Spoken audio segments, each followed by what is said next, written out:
अखिल भारतीय अंधश्रद्धा निर्मूलन समितीतर्फे गेल्या 31 वर्षापासून दुर्गाबाईच्या डोहावर अंधश्रद्धा निर्मूलन व प्रबोधनाचे काम सतत केले जात आहे आणि ह्या काम करण्यामागे साकोली तालुक्यातील व अखिल भारतीय अंधश्रद्धा निर्मूलन समितीचे जिल्हाध्यक्ष डीजी रंगारी, यशवंत उपरीकर, कागदराव रंगारी, BL मेश्राम सतत 31 वर्ष प्रयोगातून प्रबोधन करत असल्याबद्दल त्यांना स्वर्ण पदक देऊन त्यांचा आमदार नानाभाऊ पटोले यांच्या हस्ते सत्कार करण्यात आला। या प्रसंगी नाना पटोले यांनी सांगितले की महाराष्ट्र संतांची भूमी आहे, तेच काम अंधश्रद्धा निर्मूलन समिती लोकांना प्रबोधनाचे काम आणि सुधारण्याचे काम करत आहे, हे अतिशय चांगले आहे असे मत व्यक्त केले।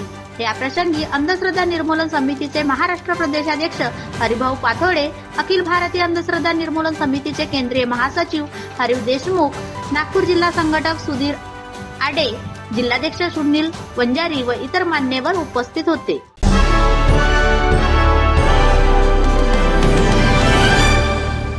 या ठिकाणी महाराष्ट्र काँग्रेस कमिटीचे अध्यक्ष नानाभाऊ पटोले व या विधानसभा क्षेत्राचे आमदार या ठिकाणी उपस्थित आहेत। अखिल भारतीय अंधश्रद्धा निर्मूलन समितीतर्फे त्यांच्या एशियन न्यूजतर्फे स्वागत आहे। काय सांगा सर, आपण भेट दिली आहे दुर्गाबाईच्या डोहावर, वेगवेगळ्या प्रकारचे दरवर्षी प्रबोधन शिबिर होत असते त्या ठिकाणी 31 वर्षापासून, काय सांगा?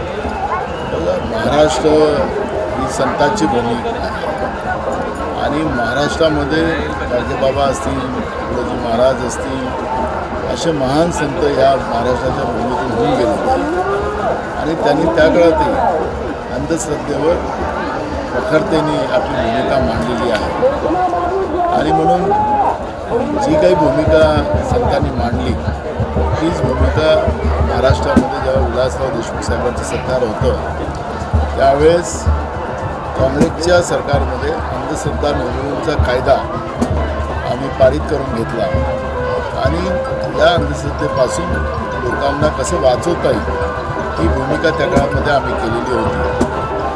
पण अजूनपर्यंत त्या पद्धतीचं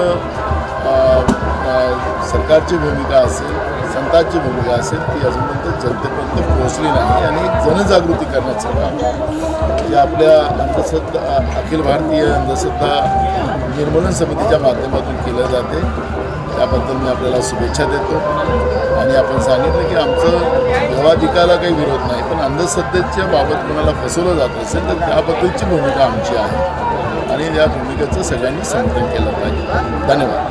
त्यानंतर नानाभाऊ पटोले यांनी सांगितले की ही महाराष्ट्र संतांची भूमी आहे आणि या संतांच्या भूमीचं समर्थन ते सर्व करत आहेत। लोकांनी सुद्धा अंधश्रद्धेपासून वाचावं असं त्यांनी या ठिकाणी मत व्यक्त केलेलं आहे। त्याचप्रमाणे त्यांनी केलं की जादूटोणा विरोधी कायदा महाराष्ट्र सरकारने या ठिकाणी बनवलेला आहे आणि त्या कायद्याचा सुद्धा एक ठीक अंमलबजावणी झाली पाहिजे असे मत व्यक्त केले। एशियन न्यूज करता डीजी रंगारी भंडारा।